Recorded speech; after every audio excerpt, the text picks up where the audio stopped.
चिन्ह कि कोनटा बात कराए प्रिया से हमर मन नहीं छै मन जी आवे बेचारी बड़ा वायरल छै गोम अरे भर दे सनर हमर सही बन जो आहा हमर माई के दुलारवा जमाई बन जो। इनका नाम संगम है और बहुत अच्छा काम करती हैं ये और कहीं ना कहीं हमारे मैथिली के लिए तो हमारा तरफ से यहाँ काजल राघवानी सी बेचारी और ये भी बहुत अच्छी हैं और एक शुरुआत से इन सबों का साथ मिला था बढ़िया लगा था दोनों टा यह ना बाप रे बाप। अच्छा आप शुरू करल जाइए ना काल के का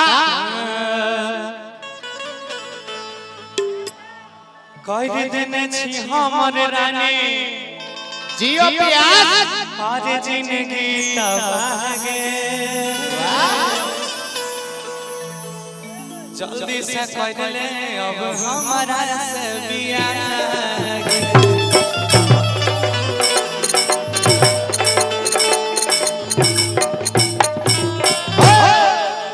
लड़की के लाइन है बड़ा सुंदर गीत है हमारा अभी हाल फिलहाल हम गावना चाहिए कौना भाव में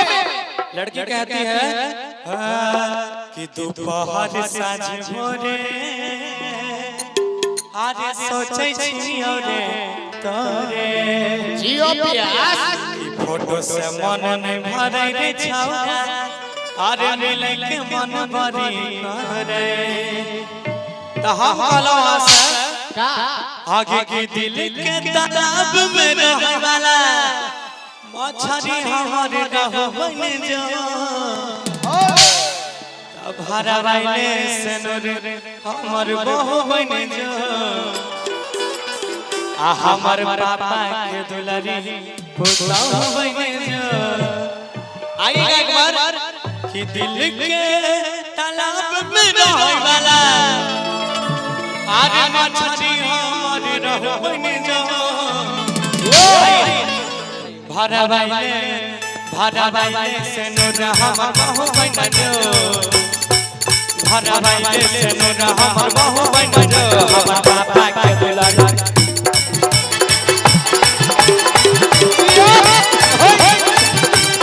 भरा वाले से नूर हमर बहू बन जो हमर बाबू के दुलारी बहू बन जो।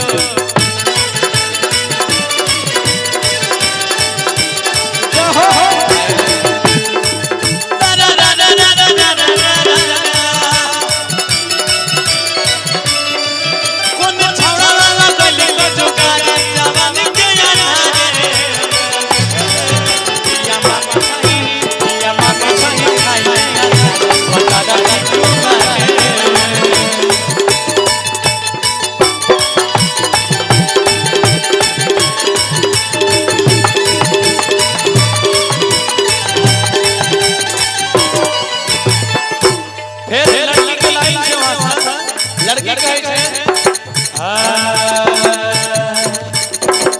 कि सुन हमरा तोरा बिना मन नहीं लागे छै तोरे लबला मन तरसै छै हाय हाय तोरा बिना लागे नहीं जाने हमारे मन रे तोरे तरसै छै अपन धन रे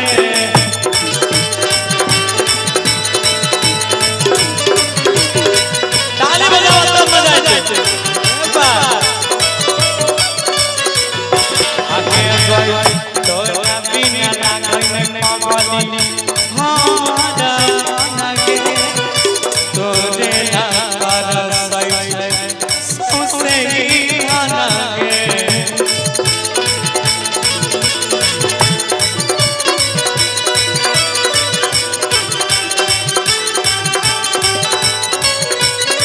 तब फिर मन के दीपक में डाला किसी सुन एक मिनट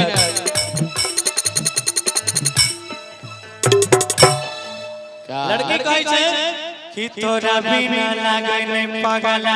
हमारे मन रे अरे तोरे ला तरसै छै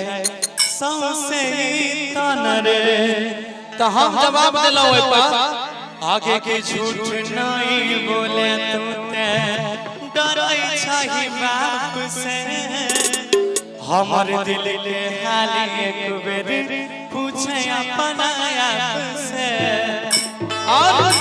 कि मन के दीपक में जरे वाला अरे हरे घड़ी लव बन जा। आइए एक बार ताली के साथ तब भरा राइले से तोरा हमर बहू बन जा। हमर माता के दुलारी तू कहां बन जा।